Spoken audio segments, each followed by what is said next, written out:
Welcome into this Five Clubs Ryder Cup preview.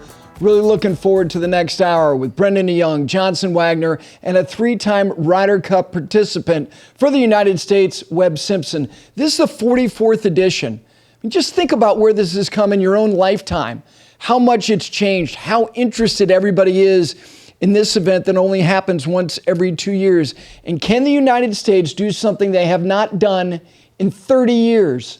Win on the road. We cover it all coming up right now.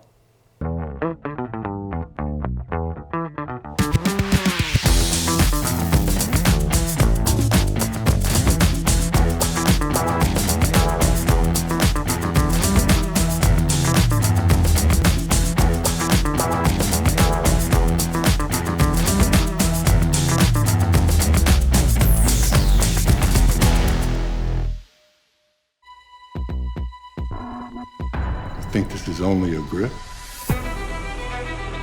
It's only my sole connection to this. It's only in my hands on every single shot. It's an extra 2 yards of carry when it matters most. Yeah, only a grip. Mine are only golf pride.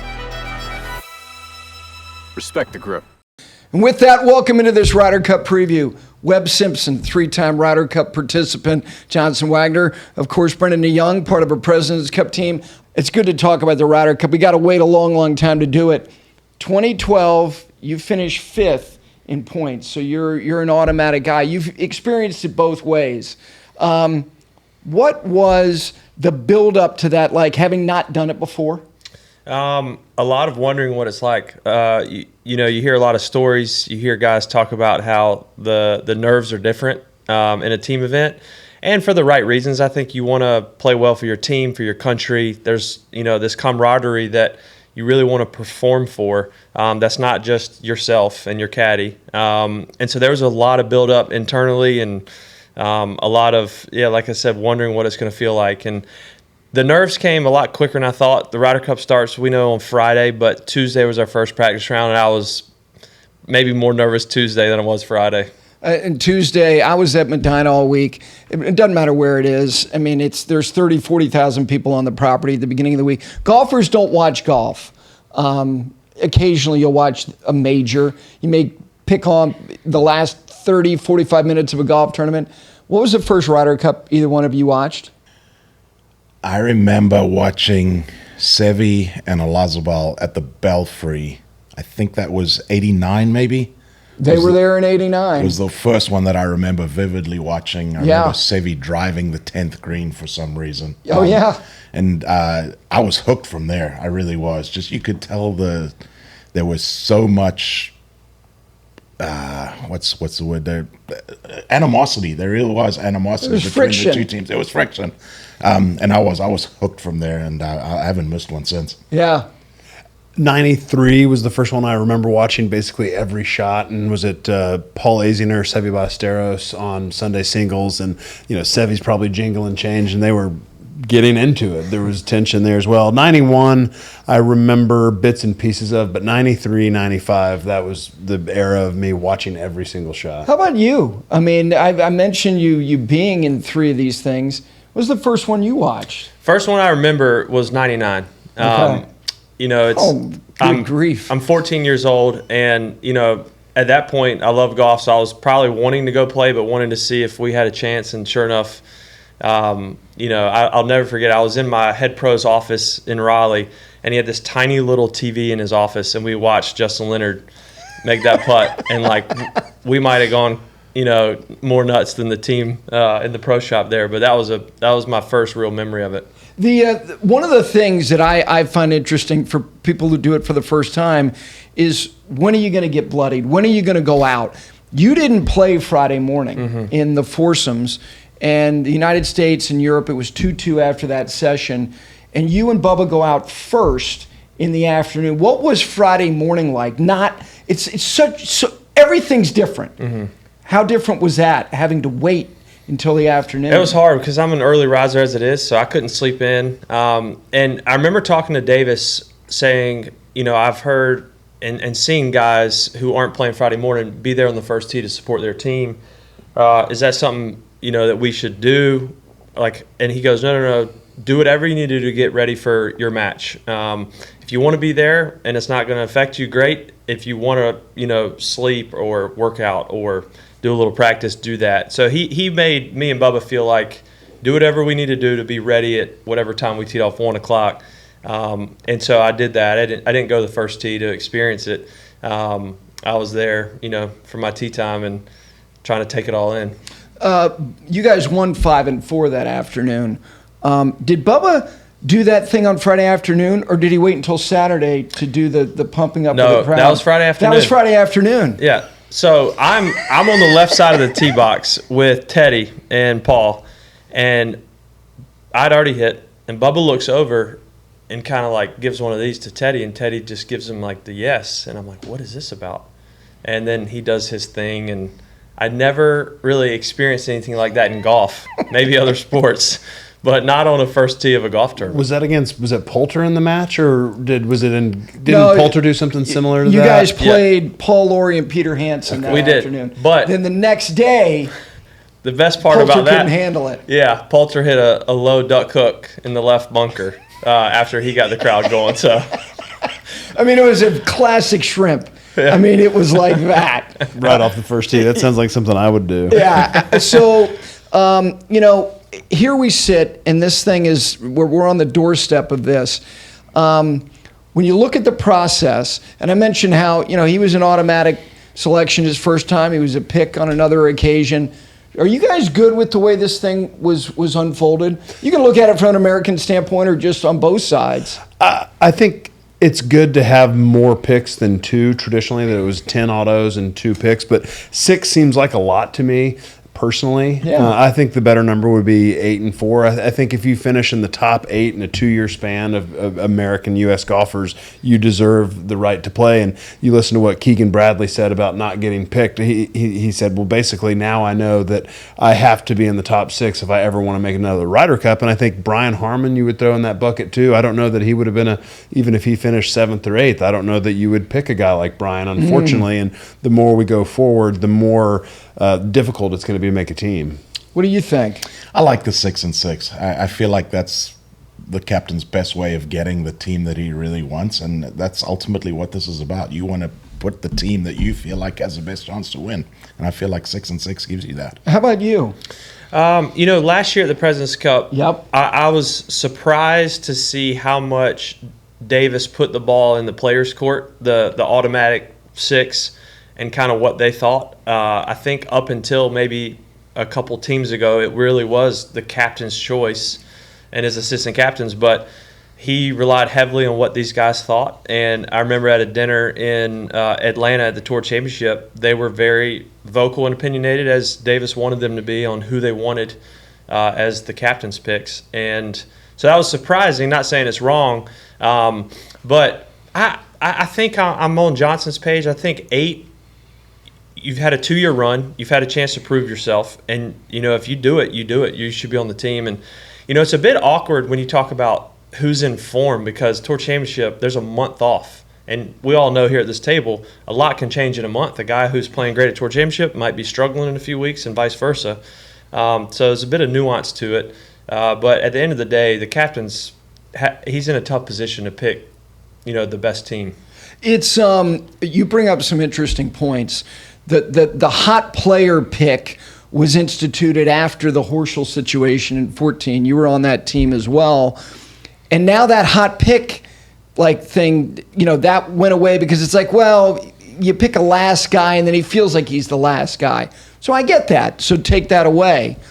The other thing about you said something that I totally agree with, and I didn't know this because you were on the inside of it. The team picked this team. Mm-hmm. And you can say, well, the captain should be picking the team. I have no problem with the captain deferring to his team. And here's why I'm okay with it, because for all these years, guys, it's been, well, Europe has such great camaraderie. They love each other. Now this group genuinely cares for each other, and it's being spun that it's an old boys network and it's a boondoggle. Like, how do you want? Like, what do you want here? No, I mean, you want to win, and I think having the players pick who they want to play with gives us the best chance to actually win on European soil for the first time in forever. And that's why Keegan's not on the team and Cam Young's not on the team, is because they didn't have anybody in that top 6 fighting, or even I'll throw Jordan and Justin Thomas, who are definitely going to be on that team. They didn't have any of those guys fighting for him, and you've got to have that. Sam Burns had guys fighting for him. So did Ricky Fowler. I mean, it is what it is, and if we go over there and succeed, then it's a moot point. Does that make it more of a popularity contest though than it should be? No, but if you and I were playing a match and we could pick 2 people that we wanted to play with, and it was a 3-round tournament, we would pick the guys that we would gel the best with and could play the best golf with. Yeah. I mean, yeah, if yes, maybe it does, but I think it's a valid way to pick the team. I think it would be better if 2 more guys are in that spot, because as you guys both know how difficult I've never had the opportunity. I think I finished 14th one year and was definitely not going to be a pick. But it's so hard to make that team, and for a guy, it can be a career-defining moment. The top 6 in the United States is a very hard nut to crack. It is. The American depth is better than it's ever been, and I think that's showing true in Europe as well. I think that look. If you're Adrian Meronk, like, what do you got to do? Right. And I think was that an inside job? Yeah. I mean, Lowry. Look, he's won big events. He's a major champion. His form similar to Justin. I mean, you can make as much of a case for Adrian Meronk over Shane Lowry as you could make for whether it's Cam Young, Keegan Bradley over Justin Thomas. The 6th thing, here's what, like, you guys are players, and I will always defer to your perspective because you drive the game. But as somebody who covers the game, I will say this about the 6, it's more interesting. And it's provocative. Like, you did radio right after it for days. And what did you do? You took call after call after call. Like golf fans, like calling in like they're calling about baseball or football. I don't think that's a bad thing for the game. And I was so surprised by how many people were negative towards the Justin Thomas pick. Like, how is that possible? The guy, over his President's Cup and Ryder Cup history, is 16-5-3. And how people could have an argument, and was doing it with Colt, and he made the point that Ian Poulter's played 5 Ryder Cups, was picked 4 times, and had way worse form than Justin Thomas. So we like what Europe does, to your point earlier, and we do the same thing, but now we're roasting ourselves for it. So it doesn't make a whole lot of sense. And Justin Thomas is going to go and have a net positive outcome on that Ryder Cup team. He will win more matches than he loses, and he deserves a spot on that team going forward unless he's injured. Do you think he's going to feel an extra level of pressure? I do, but I think he's the type of player, he's a generational talent and player. I think that pressure he'll thrive off of. And so I think for certain guys, it might be harder to handle. I think for Justin Thomas, he'll actually use that to his advantage. And I think the naysayers, the people who disagree with Zach picking him, I think he probably loves it internally, and I think he'll use it as motivation. You played 2 road Ryder Cups, and the setup of the golf course has become a huge part of what is the Ryder Cup. Like, if it's at home, we're going to set it up. There's going to be no rough. Americans can hit it anywhere, go find it, and advance Fast it. greens. Yeah, exactly. How different was Paris and Glen Eagles to Medina? Basically opposite in every category. We showed up, I remember, in Paris, and not only did they have full U.S. Open length rough, but they mowed it where the grain was into you. And so Bubba was my partner the first match. We were playing alternate shot. And I remember the 10th hole, short hole there, I hit it 5 yards in the right rough. We're 110 yards from the green. And he didn't think he could get a pitching wedge to the green or a 9-iron. So he pulls out 7-wood. He had a 7-wood that week. And that just shows, he's arguably one of the great rough players of our day with his speed and how high he swings the club. And he had to pull 7-wood out to try to get it to the green. So they knew what they were doing. They knew their team was straighter, shorter, and Thomas Bjorn used it to their advantage, and it worked. The straighter, shorter thing this year, statistically, that's not the case. The Americans, on average, in terms of distance, statistically, are like a yard shorter than the Europeans. So they have the requisite length to hang with the Americans in that department. And actually, in terms of driving accuracy, the United States team statistically is a little bit better. Do you think that's a wash? Do you think that that's a mirage? Do you think that the Europeans are still a little bit shorter on a whole and a little bit more accurate, or do you think those stats are true? Well, I mean, I think you look at a lot of the PGA Tour stats that are skewed based on strokes gained, numbers off the tee, and the fact that I know you're speaking specifically to driving accuracy, but you've also got a guy like Colin Morikawa who's raising our team stats up considerably, being the number 2 driving accuracy player on tour. But I think our driving stats are so skewed because the PGA Tour plays much wider fairways, much shorter rough than normal, and so I don't think we have as much of an importance on that stat. I do think I would put the accuracy advantage to the European team, but that's why I think a lot of Zach's picks made sense. Morikawa's a home run. He can play best ball, alternate shot. He should be a 5-match guy on a venue. What I've heard the rough is like at Marco Simone. To me, that says, why wouldn't you pick Lucas Glover? Why wouldn't you pick Keegan Bradley? These are 2 of the best drivers of the ball and have been for a long, long time. You're going to Europe. You know exactly what this golf course is going to be set up like. It's going to put a premium on driving the golf ball. You have 2 of the best drivers at your disposal right there. To me, that would lean that way. So what is the United States' biggest strength? What is it? Probably the way they get along, the camaraderie of the team, the unity. Wow, that's different. Right. I mean, I think, and I hate to say it because I have so much respect for both players, but now that we're beyond a Tiger Phil era, I don't think we have a divided team room. I think we have more unity, and Webb could probably speak more to that. But I think that the team gels like never before, and you saw it at Whistling Straits, and you saw it at Quail Hollow at the President's Cup last year. You agree with that? I do agree with that, yeah. I think that's their biggest strength is the camaraderie there. You've got a lot of guys that are very, very good friends off the golf course, on the golf course, that will be very comfortable playing with each other. Webb is an assistant captain for the President's Cup. You know, the core of this team is in Rome. Surprisingly, there are a couple guys who you thought, Cam Young being one of them, Tony Finau being another, who are not there. But by and large, you've got not only this core group, but you have these natural pairings with success attributed to them with Xander Schauffele and Patrick Cantlay, with Justin Thomas and Jordan Spieth. And we will see, they didn't have a good week in terms of wins and losses with Burns and Scheffler. Do you think that this group is the most interchangeable group that maybe you've seen of the last 15, 20 years on the American side? I think so. Brian Harmon is going to be awesome to watch. I've played against him since I was a junior, and he's not afraid of anybody or anything. So I think he'll be good to play with anybody. And to Brendan's point earlier, Brian Harmon and Lucas Glover are great friends. I thought that could have been a great pairing together.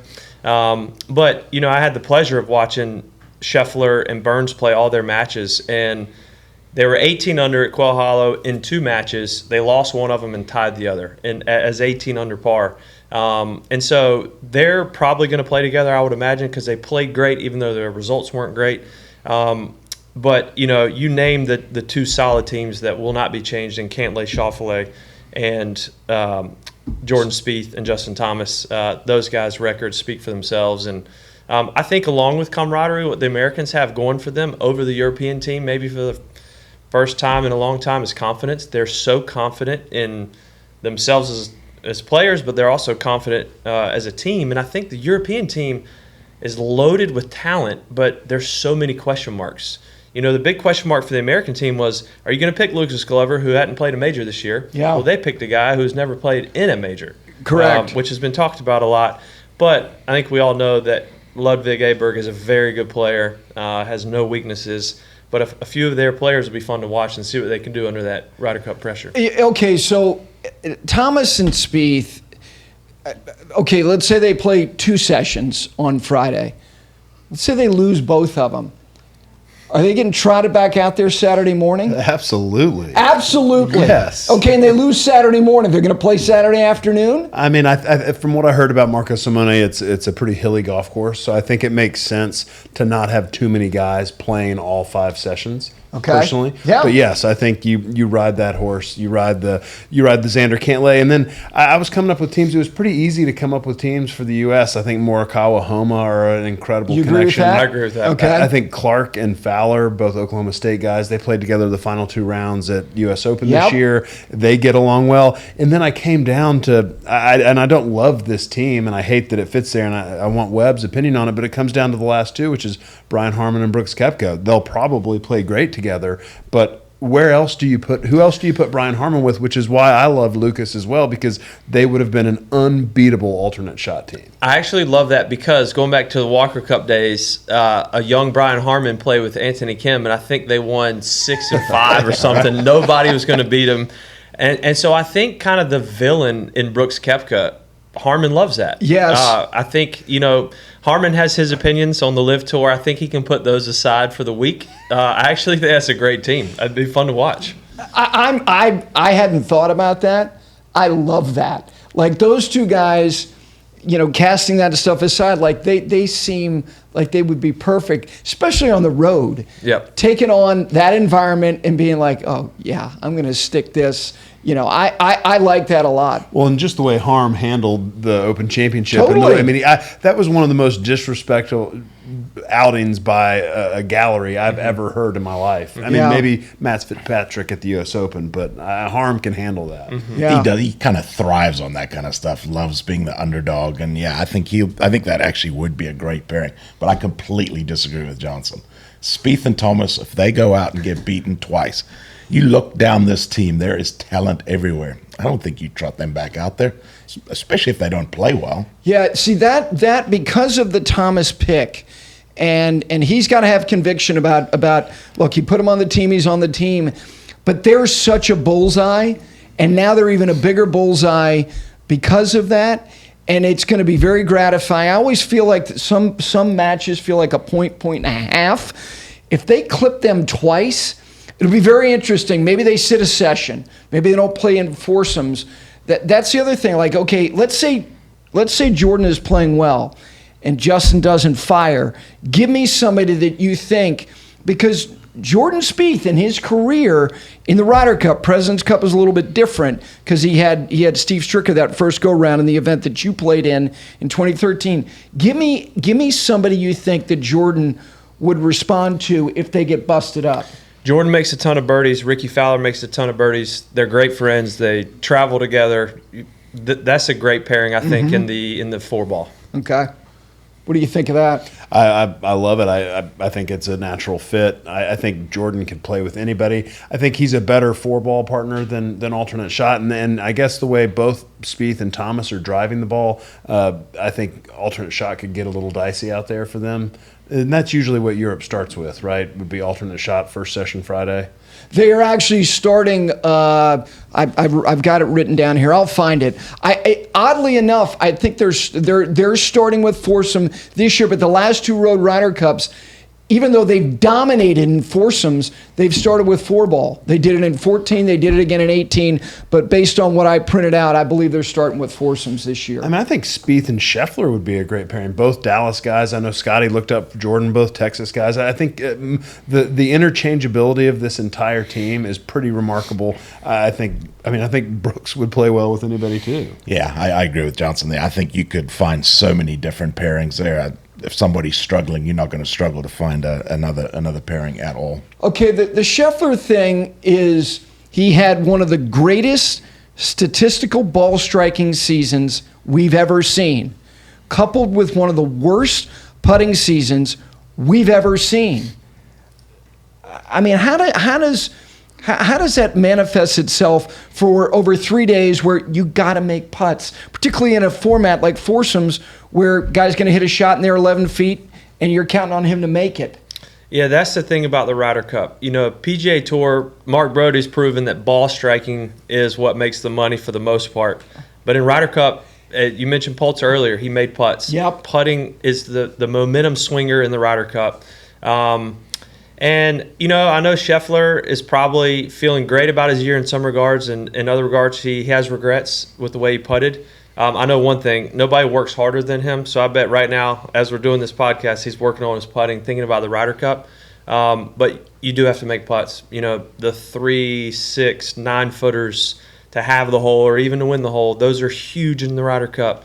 And we'll see. Time will tell. If you're only going to pick one American to play all 5 sessions, who would you pick?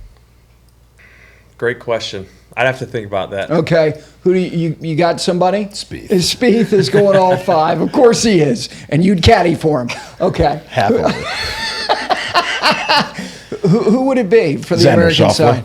Schauffele goes all 5 because him and Patrick will play the 4 team sessions together. Would. I mean, makes a ton of birdies. Great in the and he's going to be great in the alternate shot. Drives the ball very, very well. Solid putter. I'd put Xander play all 5. Okay. God, it's interesting. Like, you would naturally think the number 1 player in the world, who's the best ball striker in the world, is going to play all 5 sessions. But nobody said Scottie Scheffler. No, and it's not the putting. I think the putting was an anomaly this year. He was, I think, 54th in strokes gained on the green last year. I think if you look 10 years out, I think this year, putting-wise, is going to be the exception. Okay. I think he's going to, like Webb said, he's working on it now. And the way he handles himself in press conferences, he doesn't let it get under his skin, but internally it has. And so I think once he got back, maybe a few days off after the Tour Championship, he is grinding. He is figuring this out going into Rome. Okay, on the European side, if someone's going to play all 5, Brendon, who's it going to be? It's got to be Rory. Rory is your easy answer. Yeah, he's your leader. I think you're making a statement. I think Rory's got to play all 5. Okay, you agree with that? Same. Okay, gosh, really? Yeah. Okay, over Rahm, over Hovland, who's Victor Hovland is like 6 or 7 years younger than Rory on a hilly golf course, and he has become, I get it, the hot thing, it's 30 days removed, he had won a golf tournament in a couple weeks, but still, he's now part of that big 4. Scheffler, Rahm, Rory, Hovland. He was great in the majors. So, but you would still say Rory. I mean, if you're making me pick one, but I think when you look at the European team, I think all 3 of those guys are probably going to play all 5, and possibly even a Hatton, just because he plays both formats so well. Do you think, like this European team, you talked about the talent, some of it unproven. I think the rookie thing gets overrated. Like, you played well in 2012, and I can go through the years. There have been a lot of rookies who have handled this exceptionally well. And I expect a couple of the Americans, a couple of the Europeans to do that. This European team has Rahm, Rory, and Hovland, 3 of the 4 best players in the world. They have this like supernova in Ludwig Aberg, who's gone from playing college golf in the spring to being on the Ryder Cup. And I don't know how much he's going to play, but do you think that Luke Donald may lean on 9 guys to play all 4 of the team sessions before? I think everyone's going to play at least a match before Sunday. This won't be like 99 where Mark James buried 4 guys and trotted them out there on Sunday like sacrificial lambs. Do you think, though, that he will lean heavily on his horses? I think he will. But I think, to your point on the European rookies, I think what they have on their side is that they're playing at home. That was a huge difference in feeling for me from 12 to 14. Yeah. 12 being my first. The home crowd, they're a 13th player on your team. You feed off their energy. Whereas in Glen Eagles in 14, it's a lot harder. You have a 5-footer, you miss it, the crowd goes wild in the European favor. So I think that'll calm them down a little bit. They're used to playing over there. Still going to be a challenge, but I think he's going to play those guys as much as he can. The 3 out of 4 or 4 out of Hatton's ranked top 10 in the world, I believe. Yep. So he's going to rely on them heavily. They're going to be the leaders, and I think even Luke will just kind of see as they go, how are they handling the pressure on Friday? Yeah, is there a young guy, whether he be a rookie or somebody who's maybe only played one on the European side, that you are confident is going to stand tall for them outside of the top 3? Oh, very much so. Ludwig Aberg. I think this is going to be, not that he needs a coming out party, he got that win in Kranz last week, but I think this is going to be his statement to the world about just how good I really am.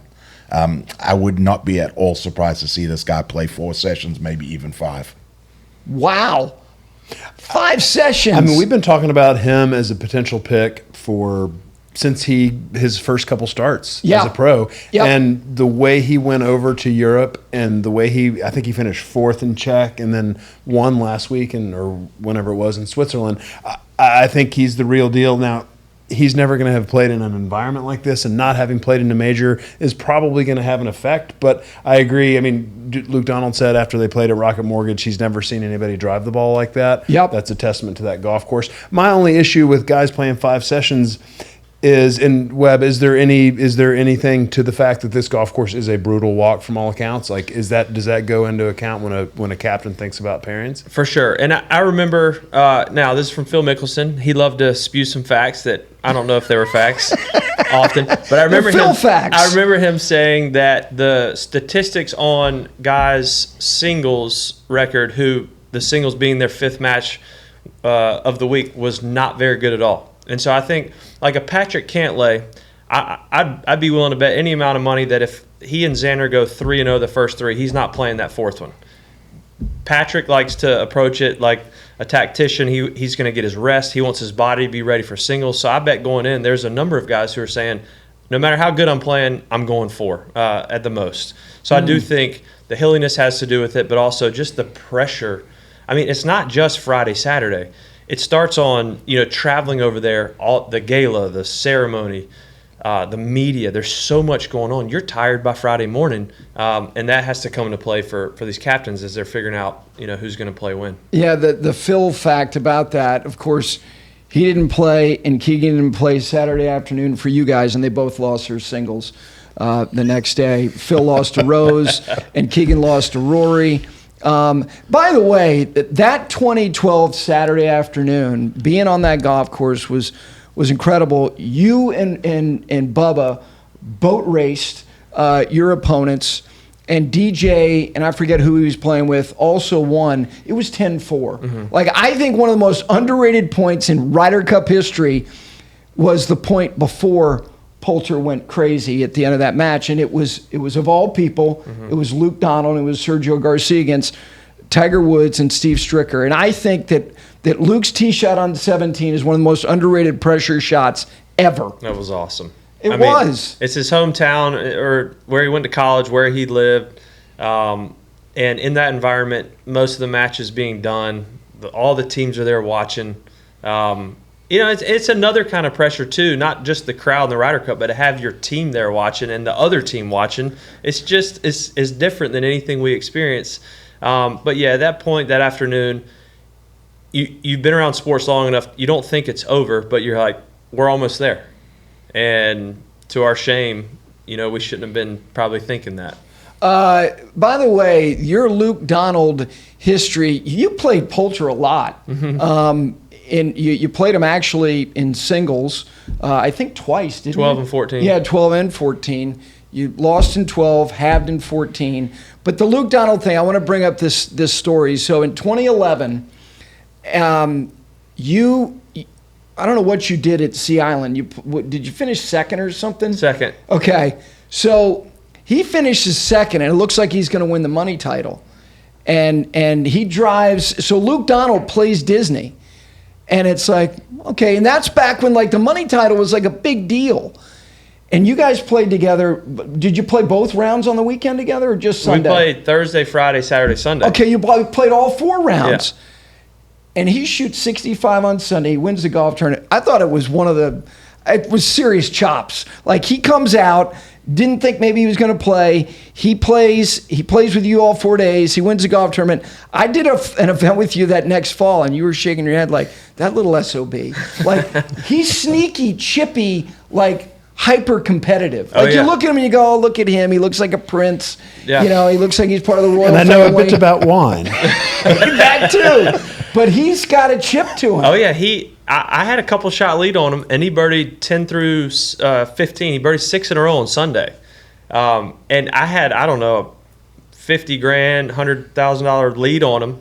So he had to win, I think. He had to win. And he birdied 6 in a row and wins the tournament, wins the money title, and the rest was history.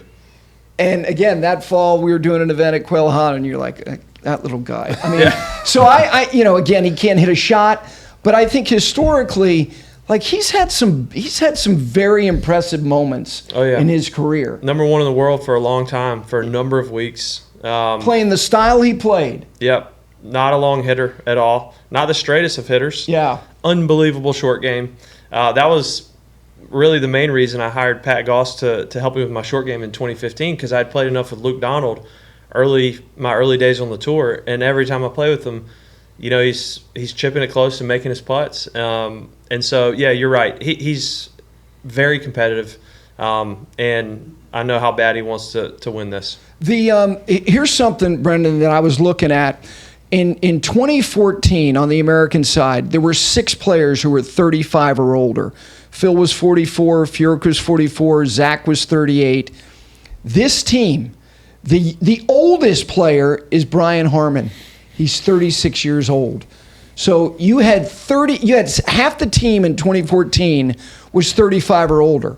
Now the oldest guy is 36. Is it just an anomaly, or is this where this thing is going? That these international teams and American teams, President's Cup, Ryder Cup, are going to be more guys in their 20s than guys in their 30s. Is that where we're going? Oh, 100%. I mean, this core group of guys are going to be playing in these team events for the next 10, 12 years for sure. Yes, that is without a doubt the way it's going. Well, I think it's a microcosm to the whole game itself, and what he just said was a little bit contradictory because if they're going to play for 10 years and they're not going to be in their 20s anymore, but I mean, look at the guys. Look at the guys that we have coming up. Nick Dunlap, what he just did at the U.S. Amateur. You look at that Walker Cup team. In the Walker Cup team, you've got Gordon Sargent, Caleb Surratt, and I think in the next 10 years, you're going to see a handful of those guys from that team kind of kicking out some of these guys. And I mean, the game of golf is getting younger and younger and younger. The PGA Tour career is going to be shorter and shorter and shorter as we go forward. It's just that hard to compete with guys that can hit it 70 yards by you. But yes, I think the 06 team didn't have a single player in their 20s on that team, and there was only one U.S. player in their 20s that had even won at that point, and that was Ben Curtis. So I think just in a short, basically 20-year period, how the team has changed to younger. And I think it would, if you looked at the PGA Tour membership as a whole, I think it would fit with how much younger the tour is getting in general. Yeah, that's a really interesting point about 06. And some of the captain's picks were guys who had done well, but they were blossoming later. They were rolling the odometer to the Vaughn Taylors. He was not 22 years old. Do you think, and you can look at the European side as well, and whether Live happened or not, the run of Poulter, Casey, Westwood, Sergio, it was over anyway. Mm-hmm. Maybe, who knows, maybe Sergio one more time, but do you think that's where this is going, that this competition is going to trend much more with young studs than old lions? I do. I mean, I love to highlight what Stuart Sink did, winning twice, around 50 years old. I don't know exactly how old he was, but Lucas Glover winning twice this year. Yeah. Because I think it's that much more impressive now with what you guys have just said, that the prime for PGA Tour players in elite level golf is now mid to late 20s, it seems. And I do think we're heading that direction. We're already there. But I'd love to think that there's guys late 30s, even early 40s, who could still play at a high level, who could still win major championships. And I think with the emphasis on fitness and hitting it further, even the older guys are swinging it faster and hitting it further than they've ever hit it. I think Stuart Sink's an example of that. He's, early 50s, and he's hitting as far as he's ever hit it. And so you'll still see some guys, I think, qualify for these teams who are in their late 30s, early 40s, but it'll be rare. The analytical part of this, I don't know what it was like in 2012, how much data you guys had, but I know you had a ton last fall at Quail Hollow. How much has that changed in terms of the overall approach to this competition, taking data into consideration? That might be the thing I was blown away most with, was the amount, not only the amount of data they had, but the way they could simulate matches. And we would throw them a pairing, and they would have win probability in different formats based on the golf course, Quail Hollow, and based on the way they've played other golf courses, similar links. I mean, it would make your head spin, but it was really cool. I mean, you'd have a pairing that looked like on paper with the basic facts that, oh, they'd be a good team, and they'd throw it in their system, and win percentage is 11%. And you don't fully rely on it, but you also How could you not be influenced by that? They make some good points on why their win probability is 11%, whereas this other pairing is 79%. So they've been a vital part, I know, of the U.S. team for a long time, and it was fascinating to listen to them and their theories, and I'm sure they're going to continue to play a big part in Europe. Yeah, I mean, Zach calls it the nerd herd. It's a big part of this thing now. Right, and so the way the President's Cup does their pairings is so different than the Ryder Cup, just throwing them out there and matching them up. When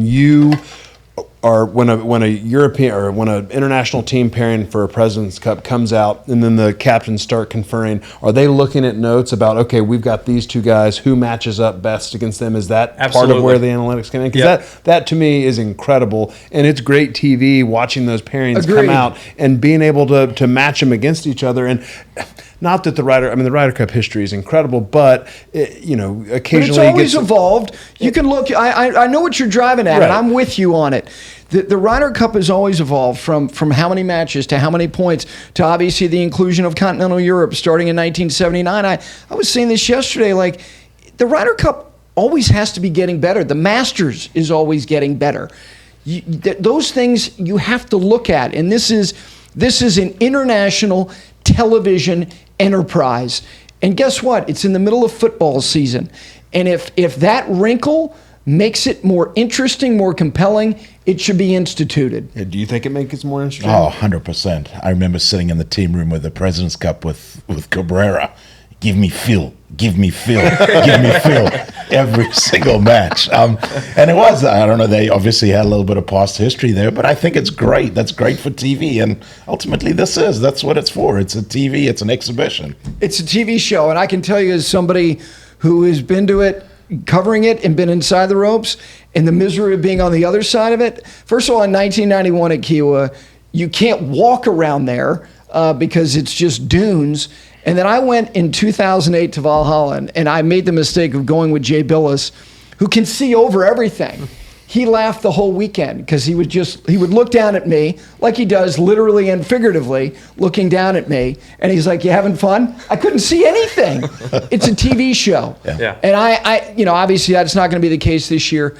I'd like to believe, and Bethpage would be bananas if they instituted where you're matching a match with a match. That half hour, it doesn't even take a half an hour. How long was that stuff taking? at Quail Hollow. 20 minutes. 20 minutes. Yeah. I remember sitting How on good would that 20 minutes be? We were sitting on the patio for a couple of the things, watching it and being like, okay, we need to go here to see this. It was incredible to have it. I think it's a must for the Ryder Cup going forward. It was also fun. It was my first year. I'm kind of in the background watching how these guys have been doing it forever, but you know that the internationals would throw out a pairing and we knew who we were putting out next, but you know Freddie would turn around and he'd say like, "Hey, act like we're working here and talking," just to act like there wasn't a specific strategy. But I think that would be amazing at the Ryder Cup because you put your list out and it is what it is, and you see who's matching up against each other. And there is a little strategy I think in Sunday singles. I think the most popular strategy is you put your guys out first who are playing the best, and you save a couple veterans or guys who can handle the pressure, the whole weight of the Ryder Cup towards the end. And in the middle, you might put the guys who aren't playing as well. But it would be cool to go man for man like they do in the President's Cup. Yeah, I just remember, especially the last one, everybody wanted Justin Thomas and Tom Kim. Everybody wanted it. And I have to give Trevor Ullman a ton of credit. First of all, I didn't give into it. And he played Siwoo Kim because he knew something. Mm-hmm. And Siwoo Kim, you talk about responding. I'm like, hey man, and I was doing radio with Colt Nose, and we were sitting there just destroying Trevor. Like, how can you not give us what we want? This thing is effectively over. We want that. And he didn't give into it. I just, again, we're talking about something that's not going to be the case. I hope it is the case going forward. When you look at Europe and you look at Rory and you look at how he is the way that he is he without question the touchstone of that team?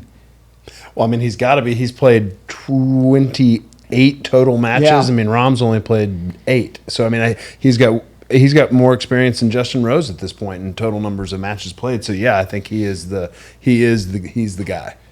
He's the leader of this team without question. Just everything he's done for the last couple of years, how vocal he's been, putting the tour on his back. I think he's been vocal about the Ryder Cup, how much it means to him now. We saw him in tears the last Ryder Cup. I mean, just absolutely bawling his eyes out. Yeah, he is. Rory is. And interesting, like his first Ryder Cup, he didn't know what to think about it. Yeah. I think No, he he was, didn't. and he was paired with Graham McDowell, Yep. and he. I mean, I'm getting chills just thinking about it. I want to play a Ryder Cup so bad, which will never happen. But maybe I'll cover one like you, Gary. And You will. You know, and now seeing the evolution of how much it means, and I'm looking at this European team. Like I know he'd pair great with Lowry. I just think I think they're going to have way more pairings. But who do you put with Rory? Like who is your Rory stud? Okay, you just set me up. Yeah, exactly. First of all, one of the things I appreciate about him, and he's not Tiger, nobody is, and the Tiger pairing was one of the great conundrums thrust upon all captains starting in 1997. It seemed easy with O'Meara, that was Big Brother, and that didn't particularly work, and nothing really ever did work. Rory's different. He's not Tiger. He's more accepting of people. Tiger's come around big time on team golf, and now he's totally into it. I would play the Rory Rahm card. I would personally, again, and I'm not just doing it because it's a TV show, but I would send them out first on Friday morning and just say, you haven't won here in 30 years, and I'll be damned if you're coming over here thinking you're going to win here now. Rory, Rahm, and to know that Thursday night and who's ever got him. Now, again, it's a big scalp if the United States takes down those two. I also think it's an enormous message, and it says to me that, Luke Donald, this is your team. Like, really? You're going to play that card? I'd love it if he did it. I'd love to watch it too. That seems a little Tiger feel to me there. I think Rory, I'm not going to be surprised if Rory goes out with Victor. They played together in the final round of the BMW. I've seen them play practice rounds together this year. I don't know if that's a pairing in the making. But again, kind of like your pairing, that's two of their stars together. And do you Sure. not split those up and let Rory go with a rookie? Sure. To kind of help the rookie feel a little more comfortable. But either pairing would be, grab your popcorn. I'm watching that one. Yeah, the other thing that I appreciate about him, and this is why I thought, and again, the Tiger Phil thing, like there is no Tiger Phil thing in Europe. To say, well, we had something similar. No, you didn't. There's nothing like it. We haven't seen anything like it really since Jack and Arnie. And by the way, they always got along and they played together and they won together. In 2018 in Paris, you know who he was paired with on Friday morning? You're going, who's Rory going to play with? Play with Torbjorn Olesen. And you know what it said to me? Like, it doesn't matter, man. Put me with anybody. I am a team guy. I'll play with anybody. And they play with the guy who, you could argue was the most innocuous, least known guy, especially in the United States, that you could put him with. I appreciated that. I think the Hovland one makes a lot of sense. I think that Rory is versatile. Like, I think personality-wise, he will go out with anybody. Oh, without a doubt. He's very affable. He's easy to be around. Tiger it was different. It's different. Say, there's nobody like Tiger. I see Rory playing with a rookie. I think it would make a great statement going out with Rahm or Hovland. I think that's putting a lot of How eggs about in Ludwig? What if he went out with Aberg? Wouldn't be surprised at Now all. that would be stout. Wouldn't be surprised Are you at all. kidding me? I know, but I kind of like the idea of going out with Rahm or So do I. Hovland. And so, I mean, if you're going to hide guys, so to speak, you could put McIlroy, Rahm, even a Hovland. I think a Hovland-Aberg team would be great. You got so many good English mashups with Hatton, Fitzpatrick, Fleetwood, Rose. I think they're top 8 players on paper. I think they mix and match teams pretty well together, and I think I have to give the top 8 to them, to the European side. Let me ask you about the foursome format. It's been a problem for the United States. based on the analytical information that you were certainly a part of last fall, and that wasn't the case. You know, the United States played very well in foursomes. The president, what is it? What's your theory as to why that's been? I don't have a theory. I mean, it's a format where you feel more pressure than you do in four balls, certainly because every shot directly affects your partner, and it could go back to the brotherhood of Europe being so strong that they're comfortable with each other. They're not as apologetic when they hit a bad shot. They know they're going to try to be in it for 18 holes. I don't really have a good theory. It's my favorite format. You know, four balls, you feel like you have to make birdies to win holes, whereas foursomes, you win a lot of holes with pars, and it makes those 4 to 8 footers for par that much bigger. But when you do win a foursomes match with your partner, it feels like you've both conquered something even more than when you win in four balls. Yeah, again, if you look at 14, Europe won 7-1 in the 2 foursome sessions. In 18, again, these are the last 2 road Ryder Cups. Brendon, they won 6-2. I look at it, and I think part of it was not easy natural pairings. I think the United States has found, obviously, with at least 2, if not 3. And maybe Homa and Morikawa, I like that, as you said earlier, is another natural one. Maybe Burns and Scheffler, it's not like they didn't make a bunch of birdies last fall in Charlotte. What is your thought about foursome? I mean, is there anything in particular that makes 2 guys good together? No, I got a theory on what it was. Okay. It's putting. The Americans typically did not putt well in these Ryder Cups. If you're not putting well playing alternate shot, it adds so much pressure on you, on your partner. You feel like you keep on letting him down. I mean, obviously, if you're driving the ball badly, it's another thing. But if you miss a 4-footer, you feel like you've let the entire team down. And I think that was the thing. The Americans didn't putt well for a long time. And does that have to do with the I mean, is it a real thing, the slowness of the greens, the way they keep them, the way they set up a golf course in Europe? Are the greens running at 10, like people say? Yeah, just like the Open Championship, they're fairly slow. You know, the European team is very comfortable. You know, we're not as comfortable. I think it makes a difference. And back to kind of the stats, the stat guys, the nerd herd. They in 2018, Bubba and I went out and played our practice rounds, and we both were way more comfortable with him going odd and me going even. Well, we lose to Poulter and McIlroy, I think 3-2 the first match, and Furyk came over and talked to us and said, "Why are y'all choosing these holes?" And we didn't have a great reason.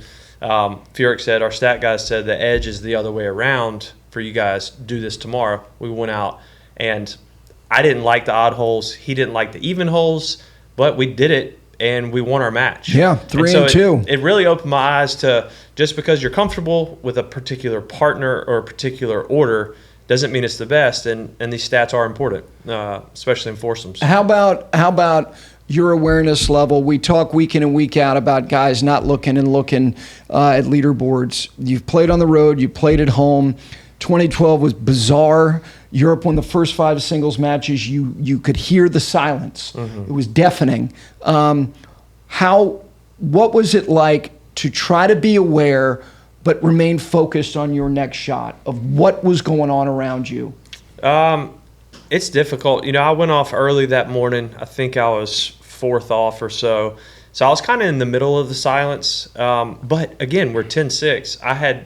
I had no doubt that the U.S. were going to get it done. You know, it was never a thought. But I finish up. I lost to Poulter, and it didn't look great, but it still looked like, man, we're still in the position to win this. And it got worse and worse. But yeah, you're out there in the middle of it. You're kind of focused on what you're doing, but you're also aware. So it's a little bit of both. But that Chicago crowd was so loud Friday, Saturday, and we let them down Sunday. So when you're on the road in 14 and 18, I mean, you have the match in 14 with Poulter. You beat Justin Rose in 2018. Like, did you look at the few boards that were out there, or could you sense kind of things are going well or things are going poorly? No, you're watching. And if you can't find a leaderboard, there are not as many leaderboards, you know, as a PGA Tour event. you have an assistant walking with you, so you're asking him if you're waiting, hey, how are we doing? You were asking. Absolutely. Yeah. And they'll give you these sound bites of, not great, but we'll hang in there. And so you kind of get a feel for how things are going. But 2018 was exciting because I played well, but then as soon as I got done and the adrenaline left, I realized we're probably not going to win the Ryder Cup. So your excitement of winning your match completely, you feel deflated, and because it's all about the team. It really is. The recipe for the United States this year, it used to be just stay even. We have more depth. We'll win the singles sessions. That's not the case anymore. You can't rely on going 8-4 on Sunday anymore. Is there any particular way you think the United States has to be positioned in order to win for the first time on the road in 30 years? Yeah, I think they need to be ahead going into the singles. They do. I think they do. Okay. Because of that road atmosphere. I think that'll kind of dull the crowd a little bit. And then I think they need to get ahead in those singles matches. I feel like it's going to be very, very hard to play from behind. If you're Zach Johnson, let's say you got a point lead, or let's say it's 8-8 going to the last day, how would you? I mean, obviously, a lot of it's going to be predicated on how they're playing in terms of where you would stack your lineup. I'd front load the heck out of that. You would. Thing. Oh my gosh, absolutely. Yeah. Yeah, I'd go down the world ranking. Scheffler's out first, and I'd just boom straight down the list. Wow. Get it over with. And then I agree with that, and I'd leave like a Justin Thomas, Really? Harmon for the end, guys who Of all people.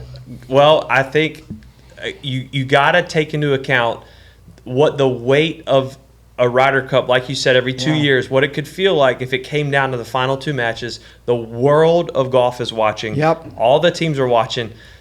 I think there's a handful of guys on each team who can really thrive in that environment, and I think JT's one of them. That would be fascinating, completely. How aware were you of the inability of all these teams to not win on the road when you went in 14, when you went in 18? Now we've gotten to this round number of 30. How aware were you? Was there a lot of questions asked in 14 about why haven't you, or will you this time? I don't remember asking much, but you do feel it and you are aware of it. Okay. And guys like Phil on the team at the time, who's very vocal, a great leader in those team environments, would remind us of that, and he would give us the classic Phil pump up speech, which he really cared about these teams. I think he said before that those were his favorite memories in golf, over playing major championships and winning major championships. And that, as a Phil fan of, just growing up watching him, it is sad to me because I think he was going to be a guy, he was an easy pick for a captain. Oh, he was, Bethpage was his. Yeah, it was his. And so it is sad to not see him on the U.S. team. It's sad to not see the Poulter and Sergio's on the captain side. But, I think if in 30 years of Ryder Cups, I think if there was a time for the U.S. to do it, it's a great team to get it done. And, I don't think it's a heavy favorite on U.S. versus Europe. I think it's a very even I agree. Matchup.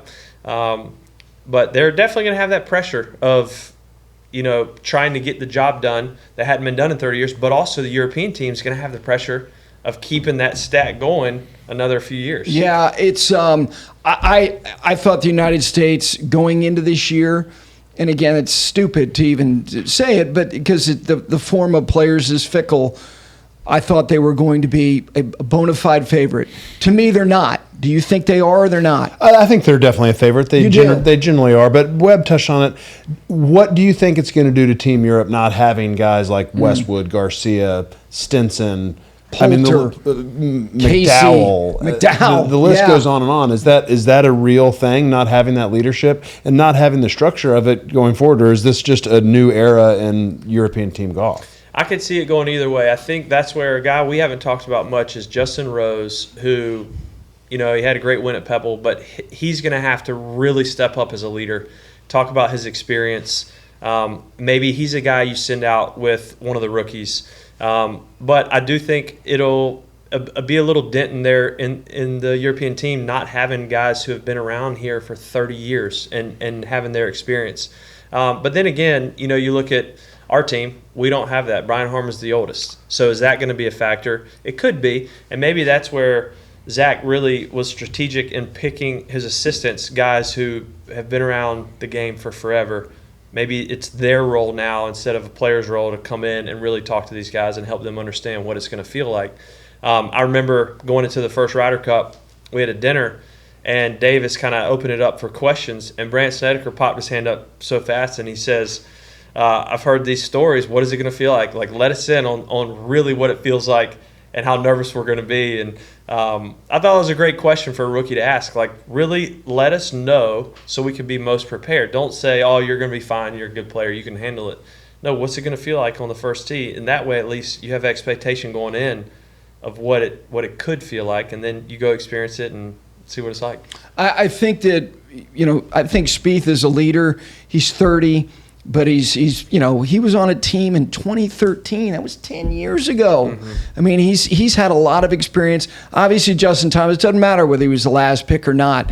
He is a driving force of kind of the heartbeat of the team, and he's going to lean on him. It's interesting about Justin Rose. Like in 2014, he was the man of the match. Mm-hmm. He was the best player that week. And in 2012, when I knew the United States was losing is when he made that bomb on 17 against Phil. I'm like, oh my God, this is happening. Then he birdied 18. Yeah, and then he birdied 18, and he had one of the most, he wanted to be exuberant, and then he turned and he saw Phil and he went, oh. Yeah. He's a gentleman. Yeah. He is a gentleman. So, with all that being said, what will happen?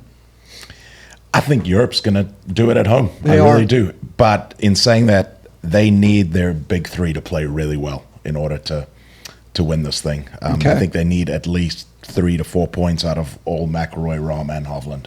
Rahm hadn't had a great stretch here. We've looked at the ascendancy of Hovland, the consistency of Rory. John Rahm has not had a good patch here. He's been hitting it left. I mean, the whole playoff run, it's shocking. What did he fall to? 16th, 18th in the FedEx Cup? I mean, and he led the entire season. For him to fall where he did was catastrophic. And I think it started with him off the tee. So that is a big concern.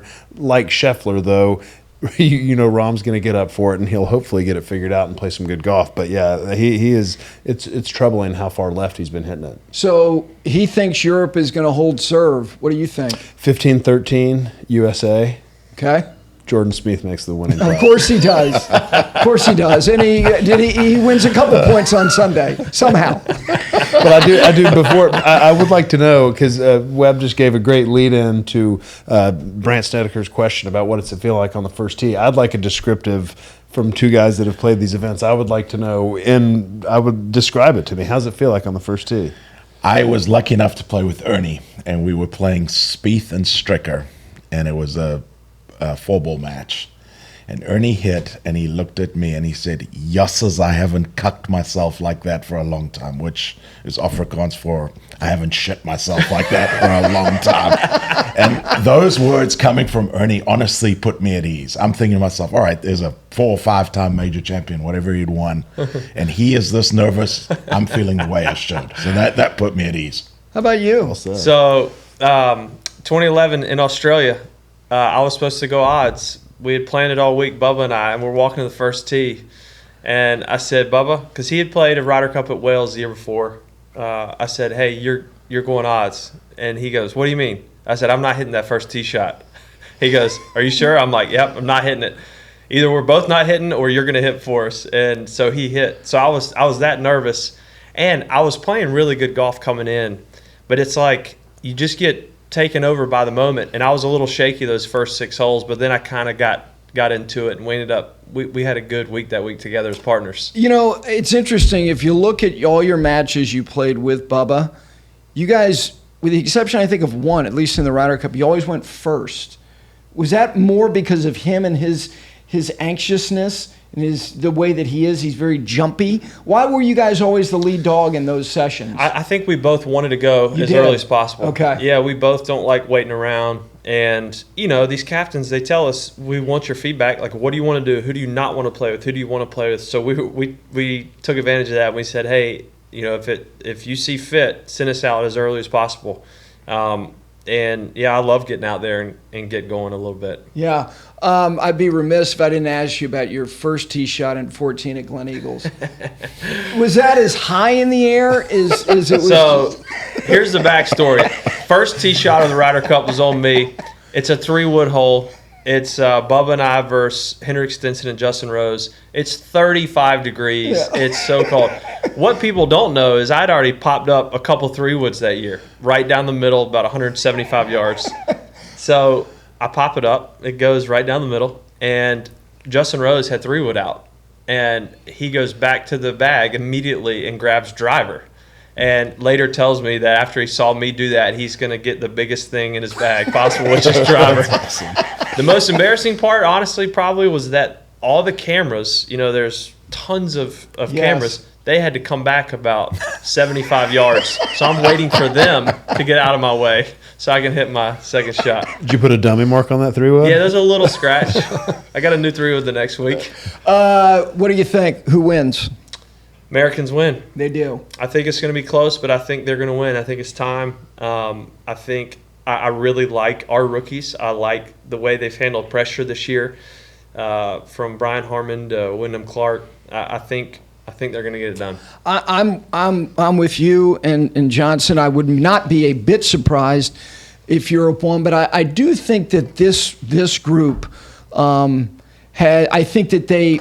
Not that all the guys that came before them didn't care about their Ryder Cup records. Like, they have a chance here to put something together that can stand up over the course of time. I felt it at Whistling Straits. Again, that was a home game, whatever. I think this group of Thomas and Spieth and Schauffele and Cantlay and even Scotty Scheffler played brilliantly at Whistling Straits. I think this is a generation that this group, I think, was built to end this streak. Mm-hmm. I think it's 15-13 like you. I think this is going to be a gut-wrenching 3 days of getting up at 1:30 in the morning to see opening tee shots. Will you be doing that, by the way? Absolutely. Absolutely. I don't know if I'll be going to bed and getting up. I may just pull an all-nighter. Very nice. Very nice. How much of this will you consume? As much as I can. Okay. I don't know if I'll be up till 1:30. It's getting up at 1:30. Right. I mean, the first balls in the air will be 7, 8, or, oh my gosh, it's a 6-hour time difference. Yeah, 1 o'clock in the morning. I'll soak it all in. I love watching Saturday. I love, especially Saturday afternoon, seeing how it's going to shape up for Sunday. Yep. And then Sunday will be, hopefully I won't miss too much golf in the morning. But I love watching it. I think between the Masters and the Ryder Cup, it doesn't really get much better for TV. Well, first of all, thank you, boys. Thank you. And for everybody out there, you've seen him doing the work. You're ready to play golf again full time, are you not? I am. I'm healthy. My neck feels good. I'm trying to, keep getting better. I'm playing less tournaments, but able to practice a little more at home. And the game's feeling better. So I'm playing 3 times this fall. I'm looking forward to, getting back to a bit of consistency like I used to be able to have throughout the years. So I'm excited. I love playing right now. Yeah. Well, thank you to Webb, Johnson, Brendon. Most importantly, thank you to all of y'all out there for listening and watching this 5 Clubs Ryder Cup preview. Enjoy it.